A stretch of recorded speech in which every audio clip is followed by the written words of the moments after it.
Oh, pemirsa, terutama para peserta PPG Prajabatan, ketemu lagi. Ini saya mendatangkan Dr. Romi Siswanto MSc. Beliau adalah Koordinator Komunikasi Publik Direktorat Jenderal GTK dan Direktorat Pendidikan Profesi Guru. Nah, saudara akan menjawab berbagai pertanyaan saudara yang membuat galau. Tapi jangan lupa klik subscribe supaya channel ini semakin kuat sebagai wahana kita untuk berdiskusi.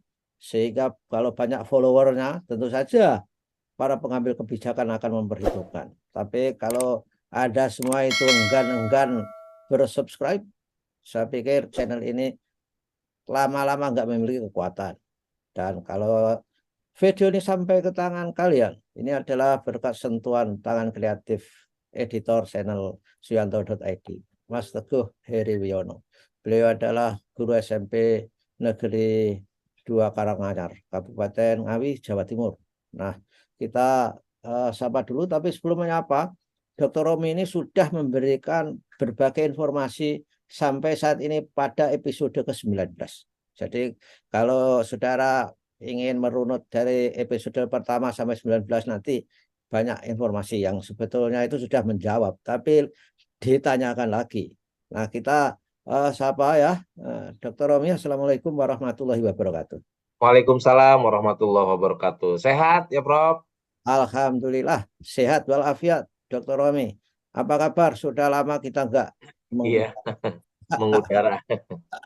Alhamdulillah sehat, Prof. Nah, kan baru pulang dari Raja Empat. Memang sudah Iya, bacaan jadi raja dong. raja Nah, kelima, Prof. nah ini Dr. Romi.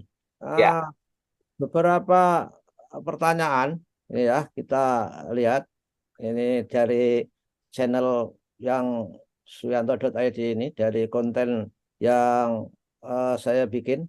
Ini ada pertanyaan. Pertanyaannya segini. Malam Prof. Saya mahasiswa PPG Prajabat yang sedang kuliah tapi sangat resah terkait tes UKIN PPG. Apakah nanti kami ada tes UKIN? Mengingat setelah kami PPL 2 akan kembali ke kampus dan tidak akan mengajar lagi di sekolah itu. Lalu di mana kami akan melaksanakan tes UKIN? Serta pemenuhan portofolio akan kami ambil di mana? Sementara kami sibuk kuliah. Gimana Dokter Romi? Pertanyaan itu. Bayangan ya, saya itu akan dikasihkan kalau sudah ditarik mungkin dikasihkan di sekolah-sekolah mitra LPTK. Yang sebenarnya apa, Dokter Romi? ya. Terima kasih, Prof. Terima kasih juga teman-teman para pecinta channel Suyanto.id. Jangan lupa subscribe, like, dan share untuk memberikan informasi terbaru buat apalagi terkait tentang PPG Prajabatan. Nah, terkait pertanyaan hal tersebut, mungkin itu nanti melihat sebelum-sebelumnya yang di PPG Prajabatan, kita ada UKIN, terus ada juga UP namanya, Prof, uji pengetahuan. UKIN itu uji kinerja, unjuk kinerja, yang nanti pelaksanaannya diselenggarakan di sekolah-sekolah, di sekolah, Prof. Jadi nanti UKIN itu kan uji bagaimana mereka cara mengajar gitu ya, Prof. Kinerja mereka kan bisa dilihat dari uh, pada saat dia simulasi mengajarnya, bukan simulasi mengajar waktu pada saat nanti di sekolah-sekolah mitra. Walaupun mereka sudah balik lagi misalkan ke PPL, tapi nanti kan ada sekolah-sekolah yang dekat di LPTK yang menjadi mitra untuk bisa dilaksanakannya uji kinerja gitu, Prof. Ya, oke. Saya kira bukan itu karena kinerja, saya kira bukan teori, bukan pengetahuan, tapi Iya. merupakan kompetensi. Kompetensi itu adalah bagaimana orang bisa menerapkan teori dalam wujud nyata perilaku. Misalnya bagaimana membuat persiapan mengajar, bagaimana melaksanakan, bagaimana mengevaluasi, bagaimana mengajar itu sendiri, dan sebagainya. Nah, itulah yang harus dikuasai. Nah, berikut Dr. Romi, ini ada yang bertanya juga. Mohon izin, Prof. Apakah benar lokasi PPL semester 2 untuk PPG Prajab kategori gelombang 1?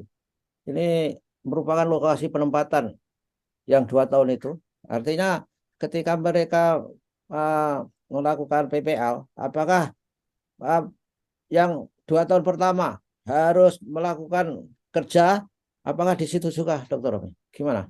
Ya, pertama itu adalah uh, rencananya, Prof, kan mereka kan di asal di putra apa di daerah domisili ya, Prof ya. Kalau misalkan memang itu tidak ada guru yang pensiun dan kekurangan guru lah, yang kekurangan guru, maka dia kalau dia kekurangan guru ya di domisilinya gitu loh, Prof.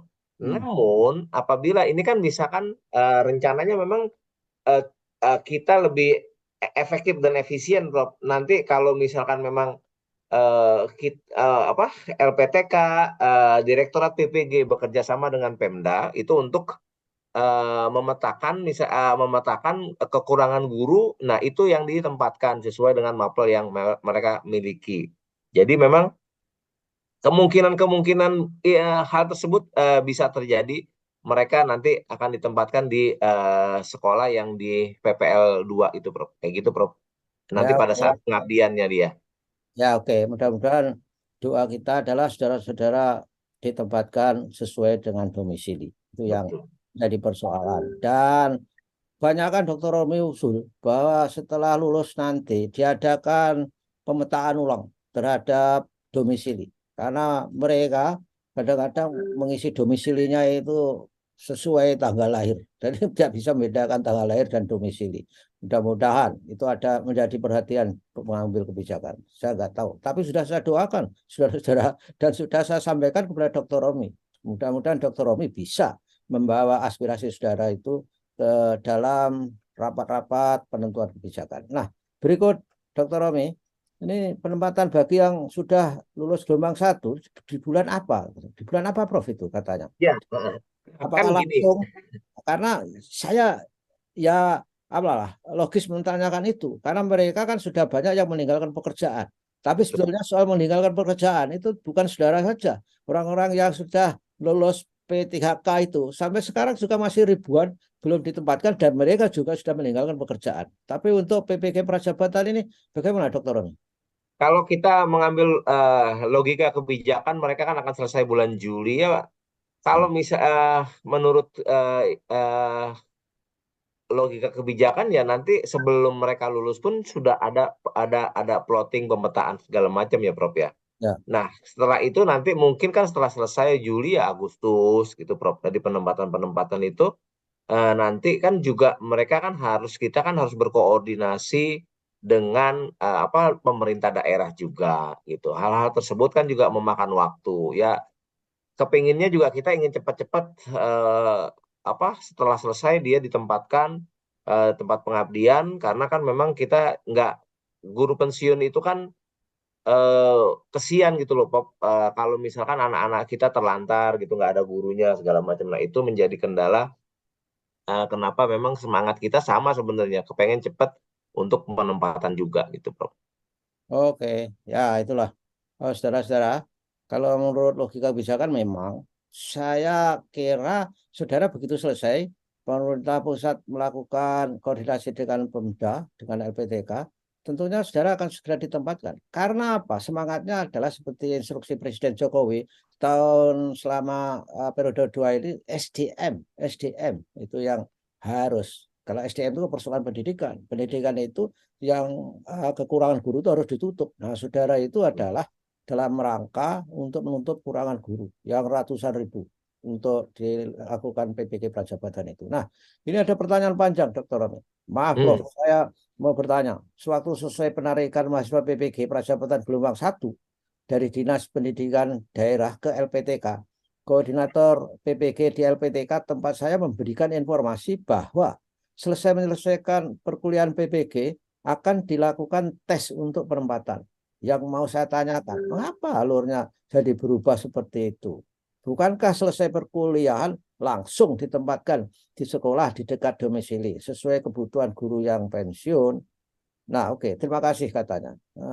Jadi ini juga terima kasih dan maaf saya selalu banyak bertanya karena kami membutuhkan kejelasan, Bro. Status kami juga di sekolah selama pengabdian nanti membingungkan. Dikatakan honor bukan, ASN juga bukan. Wah, gimana ini? Ini Hmm. seperti pertanyaan ujian disertasi ini. Begini, Prof. Makasih pertanyaannya. Mereka itu setelah perkuliahan itu kan ada yang namanya asesmen gitu loh, tes yang namanya uji kinerja, uji pengetahuan, namanya UKM PPG. Nah, mereka itu nanti modelnya saya tetap seperti itu ya, UKIN, terus ada UP. Setelah dia selesai dinyatakan lulus, dia baru dapat sertifikat. Nah, mereka itu belum tidak sekonyong-konyong setelah lulus setelah mengikuti perkuliahan, mereka langsung ditempatkan, tidak seperti itu, Bro. Jadi mereka juga nanti ya harus menjalani asesmen juga gitu. Jadi kalau misalkan dinyatakan lulus, dia keluar sertifikat, kita koordinasi dengan LPTK penyelenggara, baru kita tempatkan gitu. Kalau nggak lulus ya nggak mungkin ditempatkan gitu, Prof. Kayak Ya, gitu. jadi Nah, ya, saya mau mengklarifikasi dan membuat jelas. Jadi artinya, Dokter Romi, mereka nanti setelah selesai kuliah, yang dikatakan tes itu adalah bagian dari program ya betul. yang isinya UKIN dan UP. Ya, UP sudah, UP ya. sudah. Lalu UKIN itu yang terakhir yang dikatakan tes oleh LPTK itu adalah untuk tes kinerja itu. Kalau kinerjanya lolos, itu baru diberi sertifikat pendidik, gitu kan? Betul. Ya, Nah, betul, Bro. nah, Hmm. itulah. Nah, eh, terus, nah, terus yang kedua pertanyaan itu yang dibilang nggak jelas ya sebenarnya sudah dijelaskan, Prof. hmm, Ya PPG itu ya jadi guru gitu. ya, Kalau misalkan memang cita-citanya jadi ASN ya tunggu kesempatan nanti ada yang namanya pembukaan ASN atau baik melalui P3K atau CPNS yang reguler seperti biasa. Karena kan saudara sudah diuntungkan nanti dengan sudah memiliki sertifikat yang berhak mengikuti ujian PNS ataupun ASN P3K itu adalah nanti teman-teman yang memiliki sertifikat pendidik. Itu kelebihannya seperti itu. Ya saat ini kalau misalkan dipertanyakan honorer bukan apa bukan ya guru gitu. Kan ininya guru, maksudnya mencetak guru kita. Seperti itu sih, Prof. ya. Mulai kapan Serdik itu disyaratkan untuk guru? Kan harus Eh, menurut Sebenarnya, undang-undang. Prof, menurut undang-undang itu ya memang yang dikatakan guru profesional itu kan S1 terus bersertifikat pendidik. Jadi itu sebenarnya yang diinikan. Cuma tahun ini pemerintah begitu gencarnya untuk mengingatkan Menpan dan segala stakeholder Panselnas yang kemarin ASMP 3K untuk bersama-sama mengingatkan bahwa surat edaran yang kemarin pernah saya juga di episode keberapa gitu, Prof, itu ada yang namanya bahwa disyaratkan dari Menpan itu jawaban dari Menpan bahwa yang berhak mengikuti tes untuk PNS guru itu adalah yang bersertifikat pendidik gitu, Prof. Nanti Ya, kalau misalkan itu ada kok itunya ya. suratnya gitu. Ya, jadi saudara-saudara, undang-undang guru dan dosen itu kan disahkan 2005. Di dalam undang-undang itu ada klausul bahwa dalam waktu 10 tahun maka guru-guru itu harus sesuai dengan undang-undang ini. Undang-undang 2005. Artinya kalau guru profesional ya dikatakan seperti Dr. Romi tadi paling tidak ijazahnya 2015. S1 atau diploma 4 dan memiliki sertifikat pendidik. Tapi karena menghadapi ratusan ribu, ini kelihatan belum diterapkan sampai batas akhir pun belum bisa. Sehingga ketika P3K itu tidak disyaratkan.